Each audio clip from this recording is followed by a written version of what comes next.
ಇನ್ನು ಬೆಂಗಳೂರಿನ ಅಂತಾರಾಷ್ಟ್ರೀಯ ಚಲನಚಿತ್ರೋತ್ಸವ ಕಾರ್ಯಕ್ರಮದಲ್ಲಿ ಹ್ಯಾಟ್ರಿಕ್ ಹೀರೋ ಶಿವರಾಜ್ ಕುಮಾರ್ ಕೂಡ ಭಾಗಿಯಾಗಿದ್ರು. ಅವರು ಕೂಡ ಕಾರ್ಯಕ್ರಮವನ್ನು ಉದ್ದೇಶಿಸಿ ಮಾತನಾಡಿದಂತಹ ಸಂದರ್ಭದಲ್ಲಿ ಸೋಮವಾರದಿಂದ ಶೂಟಿಂಗ್ನಲ್ಲಿ ಭಾಗಿಯಾಗುವ ಬಗ್ಗೆ ಹೇಳಿಕೆ ಕೊಟ್ಟರು.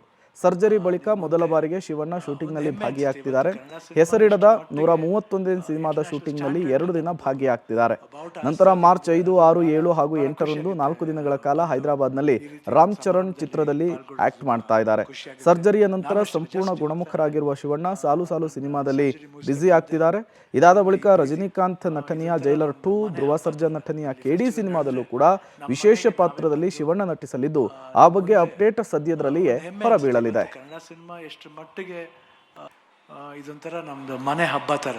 ಇಲ್ಲಿ ಫೆಸ್ಟಿವಲ್ ನಡೆದ್ರೆ ನಮ್ಮ ಮನೆಗೆ ನಾವೇ ಬಂದು ನಿಮ್ಮ ಮುಂದೆ ಒಂದು ಹೆಮ್ಮೆ ಅನಿಸುತ್ತೆ. ಇವತ್ತು ಕನ್ನಡ ಸಿನಿಮಾ ಎಷ್ಟು ಮಟ್ಟಿಗೆ ಇಂಟರ್ನ್ಯಾಷನಲ್ ಸ್ಟ್ಯಾಂಡರ್ಡ್ಲಿ ನಮ್ಮದು ಬಾವುಟ ಆರಿಸ್ತಾ ಇದ್ದೀವಿ ಅಂದರೆ ಅದು ಭಾಳ ಖುಷಿಯಾಗುತ್ತೆ. ಬಂದು ಈ ರೀತಿ ಒಂದು ಸಮಾರಂಭದಲ್ಲಿ ಪಾಲ್ಗೊಳ್ಳೋದು ತುಂಬ ಖುಷಿಯಾಗುತ್ತೆ. ನಾನು ಅಷ್ಟೇ ಜಸ್ಟ್ ಇವಾಗ ತಾನೇ ನನ್ನ ಸರ್ಜರಿ ಮುಗಿಸ್ಕೊಂಡು ಬಂದೆ. ನಿಮ್ಮ ಈ ಪ್ರೀತಿ ವಿಶ್ವಾಸ ನಾನು ಯಾವತ್ತೂ ಮರೆಯಲ್ಲ. ಯಾಕಂದರೆ ನಿಮ್ಮ ಒಂದು ಬೆಸ್ಟ್ ವಿಶಸ್ಸು, ಪೂಜೆ ಪುನಸ್ಕಾರ ನಮಗೆ ಇವತ್ತು ಇಲ್ಲಿವರೆಗೂ ತಗೊಂಬಂದು ನಿಲ್ಲಿಸಿದೆ. ನಾನು ಯಾವತ್ತೂ ನಿಮ್ಮ ಈ ಪ್ರೀತಿ ವಿಶ್ವಾಸ ಮರೆಯಲ್ಲ. ಇನ್ನೇನು ನಾಳಿದಿಂದ ಶೂಟಿಂಗ್ ಶುರು ಮಾಡ್ತಾ ಇದ್ದೀನಿ.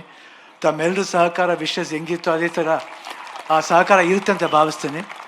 ಅದೇ ಎನರ್ಜಿ ಇರುತ್ತೆ, ಅದೇ ಪವರ್ ಇರುತ್ತೆ. ಪವರ್ ಹೋಗಲ್ಲ. ಯಾಕಂದರೆ ನಿಮ್ಮೆಲ್ಲರ ಆಶೀರ್ವಾದ ಇದರಿಂದ ಖಂಡಿತ ಆ ಪವರ್ ಇದ್ದೇ ಇರುತ್ತೆ. ಖಂಡಿತ ಸಿನ್ಸಿಯರಾಗಿ ವರ್ಕ್ ಮಾಡ್ತೀನಿ.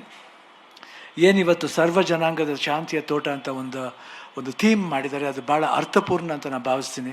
ಯಾಕಂದರೆ ಇಲ್ಲಿ ಕರ್ನಾಟಕದಲ್ಲಿ ಎಲ್ಲ ಭಾಷೆ ಆಗಲಿ, ಯಾವುದೇ ಭಾಷೆ ಆಗಲಿ, ಯಾವುದೇ ಜನಾಂಗ ಆಗಲಿ, ನಾವು ಯಾವತ್ತೂ 2 ಕೈಯಿಂದ ಸ್ವಾಗತಿಸ್ತೀವಿ ಹಾಗೂ ಪ್ರೀತಿಸ್ತೀವಿ. ಸೊ ಇವತ್ತು ಏನು ಈ ಒಂದು ಥೀಮ್ ಮಾಡಿದ್ದಾರೆ